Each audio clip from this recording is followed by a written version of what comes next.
Who said prequels couldn't still be a good time?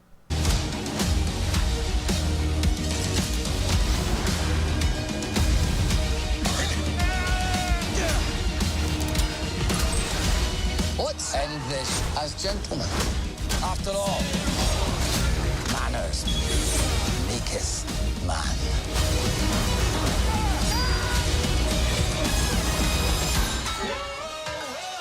Why is it that boys are always so messy?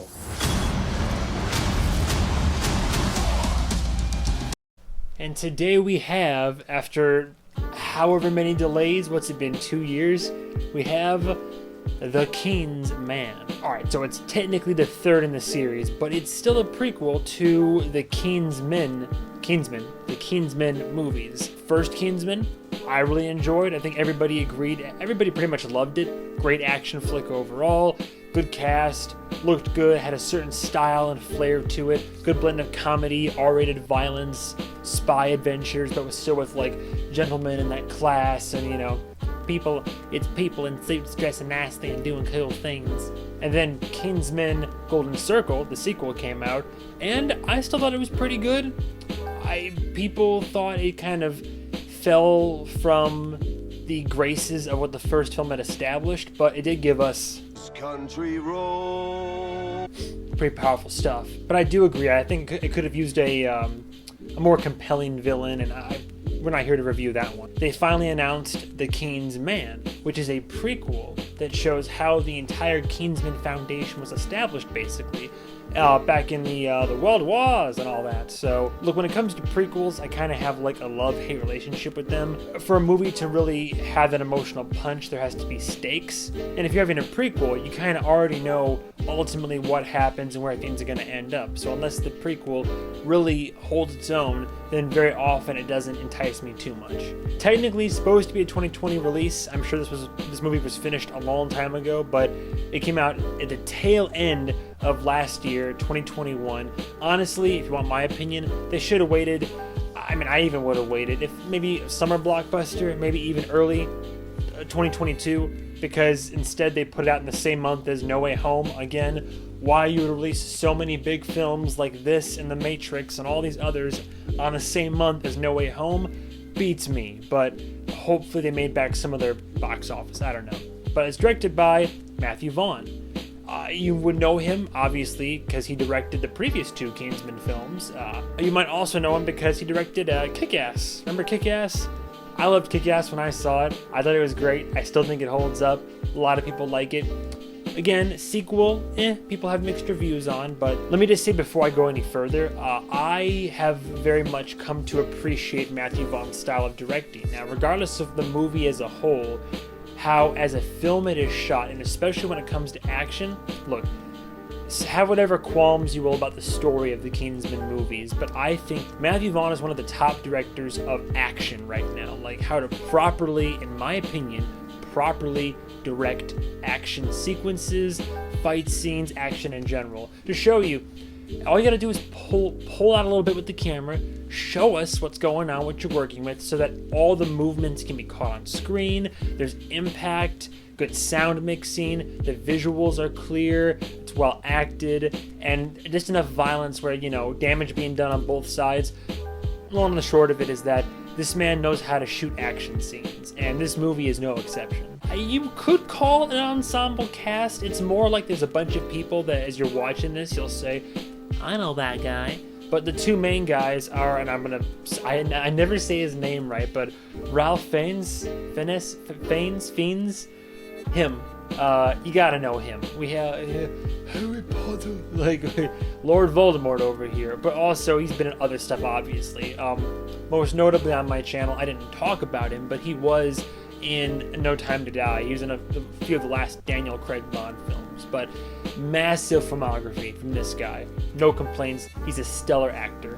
And another guy that I didn't know too much about, but Harris Dickinson, he's arguably the other lead in this. Granted, there's several faces on the main poster for this movie, but I would say he's the other lead because he plays Ralph's son in this film. So, great job. Very altruistic young man who wants to do right and fight for his country and all this stuff, and becomes crucial in the formation of the Kingsmen. So, I think it all worked. So from the top down, here's the thing. Critics ripped this movie apart. I don't recall what the audience consensus was. I don't think people liked it a whole lot either.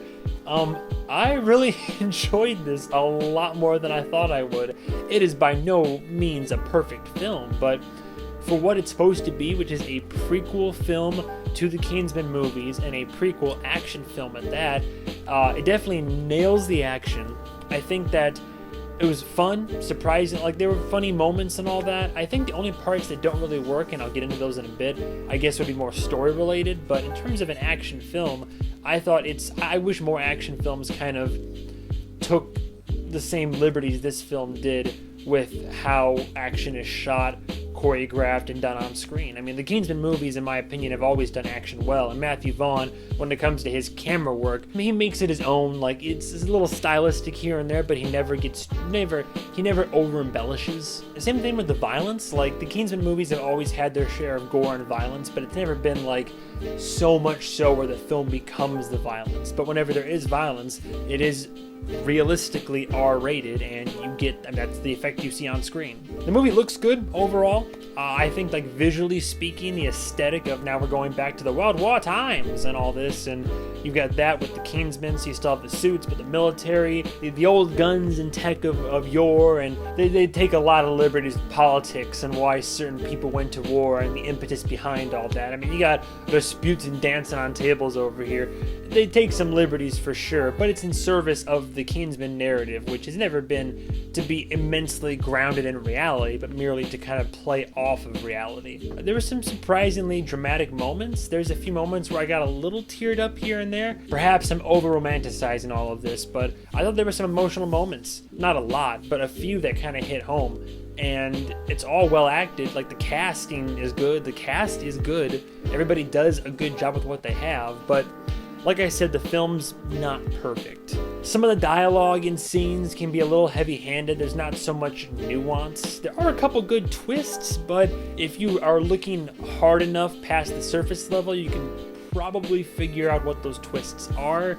Nothing will surprise you most in this. Well, I take that back. One moment really surprised me in this film. At least one moment.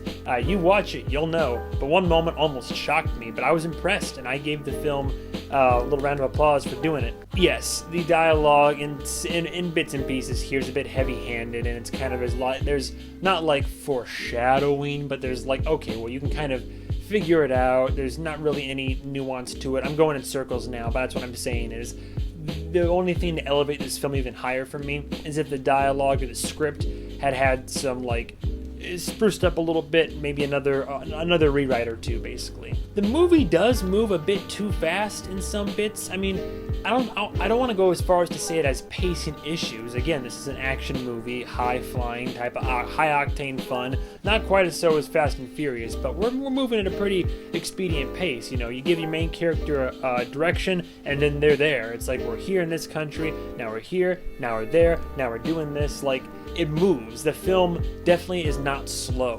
But then the question is, does the film move too fast? And an argument can definitely be made that it does. It wasn't enough to take me out of my viewing experience, but as I'm watching it, I'm like, damn, we're going right now, aren't we? And the only other complaint I have is that some characters do admittedly feel underdeveloped. We have our two main guys who are developed to very well, and some other side characters that are given some backstory to and are given scenes and time to grow.